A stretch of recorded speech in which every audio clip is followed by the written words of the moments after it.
Hey guys, in this video we're going to be checking out the SPCMaker 95 EP, and this is another 1S micro brushless drone. Comes with the Sunny Sky 0705 15,000 kV motors, and this is very similar to one other 1S brushless micro I reviewed recently, the Aurora A100. You can see here basically the same frame shape. The tops are different.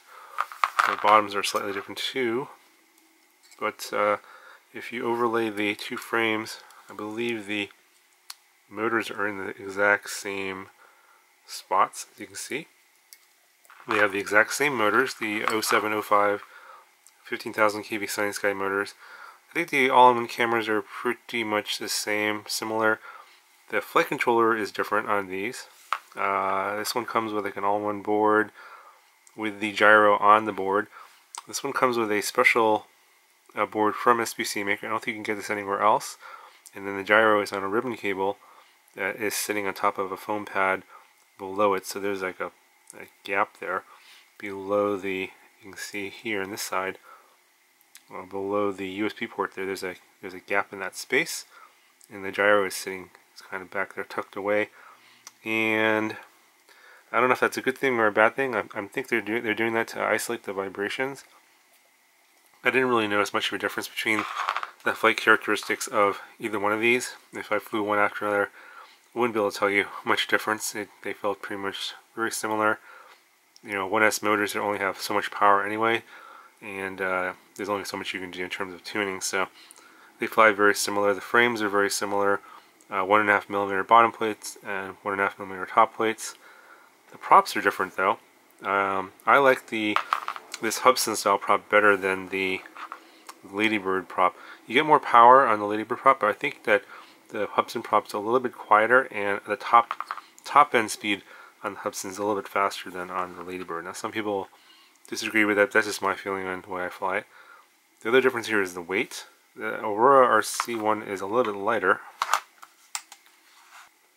So this one comes in at about 32.9 grams, and the SPCMaker comes in at 35.1 grams, so it's about 2 grams heavier than the Aurora RC1. And then the last difference to note is the battery connector.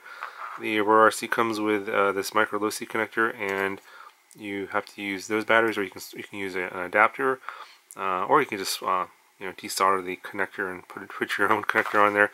I prefer these connectors here, these PH2 connectors. The batteries that they include have obviously the same connector here. This is that 450 milliamp hour style stick battery. And you can see here, this is a GNB one. It's about the same size. You can see here, it's a little bit, GNB is a little bit bigger. So I'm thinking the battery that they include, and they do include two of these, I'm thinking it's about 400, about 450, somewhere in there, probably pretty similar.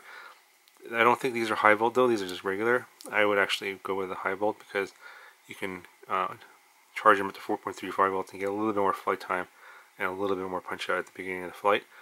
And I'll put a link to this battery in the description. I actually flew with this one in the demo, but when I flew with this one afterwards, I thought that this one had more power.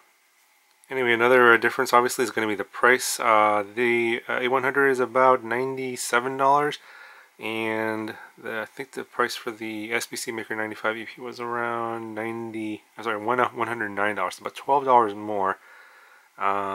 You get one extra battery, if that makes much of a difference. You only get one set of props with the SPCMaker. You do get two with the Aurora RC1.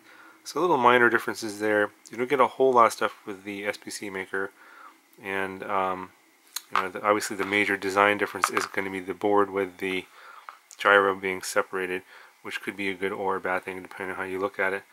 In terms of flight characteristics, I thought they were pretty similar, and if you guys want my PIDs, I will stick them on the screen now. You can copy them if you want. Thought it flew okay, and just keep in mind in the flight demo it was very windy that day, and I thought this flew okay even in pretty windy conditions, so keep that in mind. Anyway guys, I'll go ahead and show you some flight demo footage. Let me know if you have any questions, and I'll talk to you guys in the next one.